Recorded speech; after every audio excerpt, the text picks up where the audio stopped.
हाँ, फर्स्ट है Rutherford atomic model का कुछ फेलिरिटी हमने देखा। फेलिरिटी में उनका क्या था? फर्स्ट हाइड्रोजन, जो हाइड्रोजन है उसका स्टेबल एनर्जी नहीं बता पाए थे, है ना, उनका प्रूफ नहीं दे पाए थे उसका।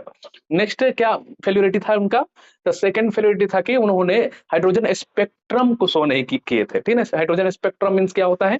Different different energy. Different energy means क्या?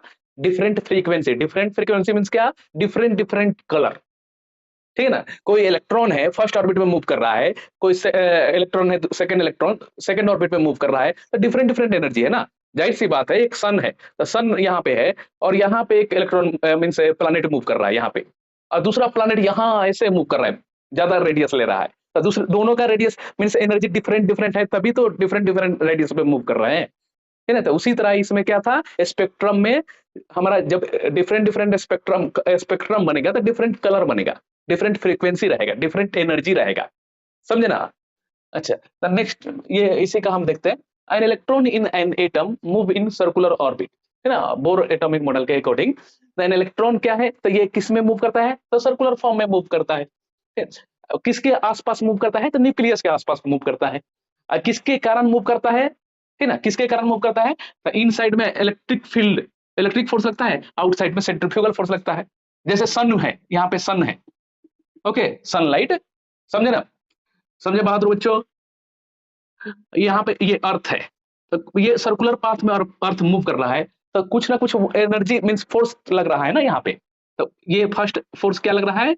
ड्यू टू ग्रेविटेशन, आउटसाइड में सेंट्रीफ्यूगल, ठीक है, तभी ये जाकर बैलेंस हो रहा है, तभी ये सर्कुलर ऑर्बिट में चल रहा है, समझे ना। तो उसी तरह समझ गए, ये सन है, ये हमारा अर्थ है, तो अर्थ सर्कुलर पाथ में मूव कर रहा है। क्यों मूव कर रहा है? तो कुछ इनसाइड में फोर्स लग रहा है, ग्रेविटी। अगर ये ग्रेविटी लग जाए मैक्सिमम, तो ये कंप्लीटली फॉल हो जाएगा ना सन पे। तो इसके मींस अवे फ्रॉम इसके मींस बाहरी फोर्स भी कुछ लग रहा है ना, सेंट्रीफ्यूगल भी लग रहा है, दोनों आपस में बैलेंस है, तभी ये सर्कुलर में मूव कर रहा है। इसी तरह, ठीक ना, ये हमारा एटम है, जो ये हमारा एटम है, तो इलेक्ट्रॉन आउटर मोस्ट ऑर्बिट में मूव कर रहा है, रिवॉल्व कर रहा है। तो इन साइड में क्या लग रहा है? तो इलेक्ट्रॉन है और न्यूक्लियस है। न्यूक्लियस मींस क्या है? प्रोटॉन, ठीक ना। तो ये electron proton negative charge, then attraction, तो अट्रैक्शन में इलेक्ट्रोस्टैटिक फोर्स इन साइड में लग रहा है, सेंट्रीफ्यूगल आउटसाइड में लग रहा है, ठीक ना। तो इसको हम बैलेंस कर लेते हैं। तो F E equal to F C, okay, electrostatic force equal to centrifugal force. Electrostatic force means क्या? तो हम यहाँ पे न्यूक्लियस में क्या है? प्रोटॉन के पास ही चार्ज होते हैं ना, तो प्रोटॉन के पास ही चार्ज होते हैं, तो प्रोटॉन का चार्ज क्या होता है? तो इक्वल टू इलेक्ट्रॉन होता है, मैग्नीट्यूड। तो प्रोटॉन ऑफ चार्ज हम ई मान लेते हैं, इलेक्ट्रॉन का ई मान लेते हैं। तो यहाँ पे हम क्या लिख देंगे? एफ की मतलब क्या है? 1/4πε0 के charge of electron, charge of proton, E square by R square. F C equal to M v square by are.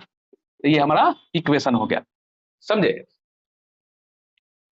Next इसमें देखते हैं, only those orbit are possible for which the angular momentum of the electron is equal to the integral multiple of h by 2 pi. The angular momentum of the electron is equal to integral of nh by 2 pi. Integral means n, then l equal to क्या है यहाँ पे? Integral multiple of n h by 2 pi. Integral means n, okay. तो l means क्या होता है? Angular momentum. तो l को हम क्या लिख सकते हैं? Mass velocity radius. तो mass velocity radius equal to n h by 2 pi, okay. Next, तो एनर्जी का हम क्या जानते हैं? तो E equal to N H, E equal to H nu जानते हैं, ओके। डिफरेंट डिफरेंट एनर्जी है, तो E final, E2 minus E1 energy, H nu, okay.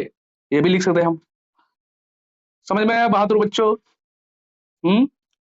चांद छुपा बादल में, हायर एनर्जी, हम साथ साथ है, higher energy, lower energy, H means Planck's constant. आप जानते हैं ना, ये हमारा ड्यूअल नेचर ऑफ मैटर में E equal to energy equal to Planck's constant into frequency, okay.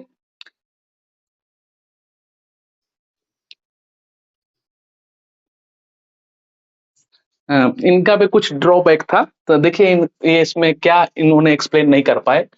Then this is model is valid for a single electron system. ये सिर्फ single electron के लिए वैलिड था, ठीक ना। बहुत सारे इलेक्ट्रॉन मूव करते हैं, तो इलेक्ट्रॉन इलेक्ट्रॉन में क्या इंटरेक्शन है, क्या रिलेशन है, इन्होंने एक्सप्लेन नहीं कर पाए, ठीक ना। सिंगल सिर्फ this model is based on the circular orbit, ये सिर्फ इलेक्ट्रॉन क्या चल रहा है, first orbit, second orbit, third orbit, like this है, सिर्फ नंबर ऑफ ऑर्बिट के थ्रू ये कर पाए। This model could not explain the intensity, ठीक ना। इन्होंने एनर्जी बताया, नंबर ऑफ ऑर्बिट बताया, मींस एनर्जी फाइंड कर सकते हैं, फ्रीक्वेंसी फाइंड कर सकते हैं, मींस बट इंटेंसिटी नहीं फाइंड कर सकते हैं। इसमें merit of Bohr model, energy of electron obtain by and quantum model are same.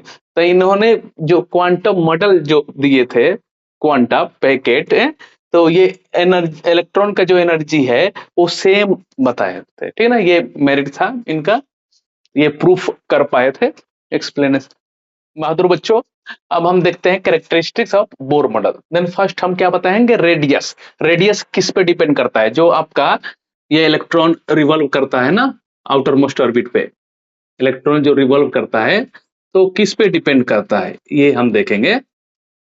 Okay, derive करेंगे इसको, समझे।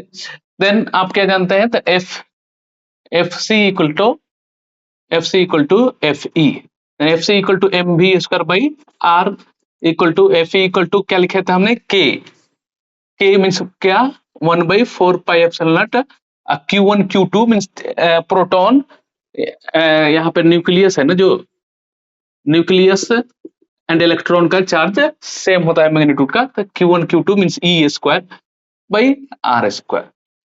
समझ में आया प्यारे बच्चों। देन भी हम नहीं जानते हैं, तो भी का हम कैसे बताएंगे, देन v इक्वल टू, अभी हमने देखा था L equal to N H by 2 pi. Okay, L means क्या था हमारा, M V R equal to N H by 2 pi. Then v equal to क्या हो जाएगा हमारा, v equal to N H by M 2 pi M R, ठीक ना। ये velocity speed equal to M R down side चल गया है, N H up side, then 2 pi M R. Okay, then यहाँ पे सब्स्टिट्यूट कीजिए वो v का value, then m, v means v square है ना, देन यहाँ भी स्क्वायर लगा दीजिए, N H by 2 pi M R.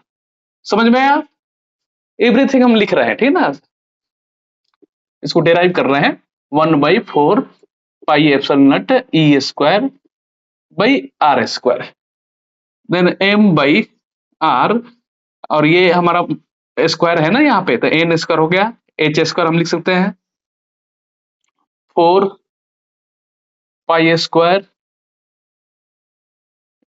समझ गए बाबू भैया, M square R square equal to 1/4 pi epsilon naught E square R square, ठीक है। ओके, समझ में आया बाबू भैया, are square cancel,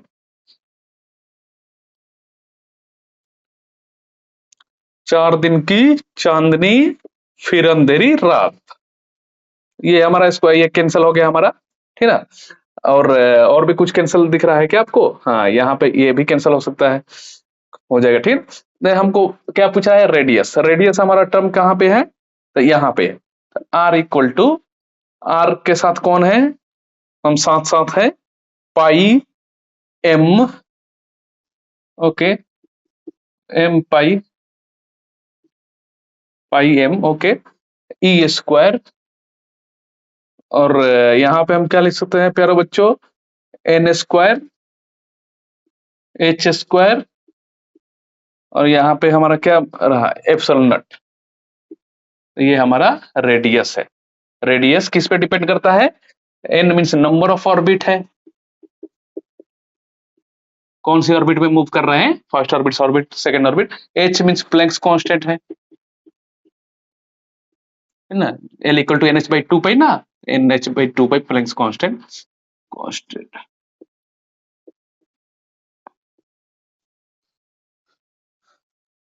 epsilon naught means क्या है, परमिटिविटी ऑफ फ्री स्पेस, आप जानते हैं।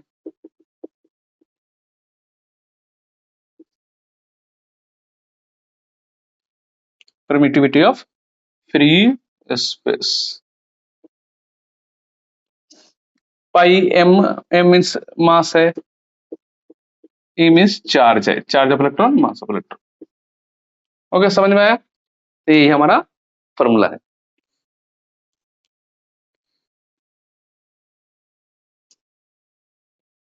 नेक्स्ट हम इसका फर्स्ट रेडियस हमने फाइंड कर लिया, अब वेलोसिटी को हम फाइंड करते हैं, स्पीड को है। देन स्पीड बात मालूम कर सकते हैं हम, फ्रीक्वेंसी भी मालूम कर सकते हैं। तो देखिए लिखते हैं, ओके, फ्रीक्वेंसी इक्वल टू, बताइए बहादुर बच्चों, 1/टाइम period, time period equal to time, speed equal to distance upon time, time equal to distance by speed. Then speed upside गया 2πr, हमको स्पीड भी मालूम नहीं है, ठीक है ना, तो स्पीड भी लिखिए, L equal to M N H by 2π V no, okay, M V R L H L equal to angular momentum equal to, हमने देखा था ना, एन एच बाई 2π। अब यहाँ पे क्या लिख सकते हैं नेक्स्ट भाई, ओके, स्पीड इक्वल टू क्या लिख सकते हैं तब, speed equal to N H, और ये सब हमारा डाउन साइड में चला गया, देन 2π एंड एम आर, और यहाँ पे एन एच, यहाँ पे सब्स्टिट्यूट कीजिए, N H by 2π M R by 2π R. Okay, समझ में आया? अब यहाँ पे कुछ कटम कुटम कीजिए, हो रहा है तो यहाँ पे कुछ नहीं हो रहा है, ठीक है ना, कटम कुटम नहीं हो रहा है क्योंकि ये डाउन साइड चला जाएगा, एन एच बाई, इसको डाउन साइड में लेकर आइए, then 4π square M R square, ठीक है ना, वही आर है, आर एन। देन आप सब्स्टिट्यूट कीजिए value, N H by 4π square M, है ना, आर एन स्क्वायर, इसका स्क्वायर टर्म लिखिए, देन स्क्वायर टर्म लिखेंगे तो इसका ये सब डाउन साइड है तो ये सब अप साइड चला जाएगा, तो A N to the power 4 H to the power 4 epsilon naught square pi square M square E to the power 4। समझ में आया ना? बिल्कुल स्टेप वाइज हम लिख रहे हैं, कोई इसका शॉर्टकट हम नहीं दे रहे हैं, ठीक है। देन यहाँ पे कुछ कैंसिल होने के लिए दिख रहा है आपको, okay okay okay, pi square cancel, और भी कुछ दिख रहा है, then E to the power 4 M two 1 cancel, and 4 N to the power 4, okay, हाँ ये कैंसल हो जाएगा, बट 3 यहाँ पर रह जाएगा, है, एच भी कैंसिल हो जाएगा लेकिन यहाँ पे 3 रह जाएगा।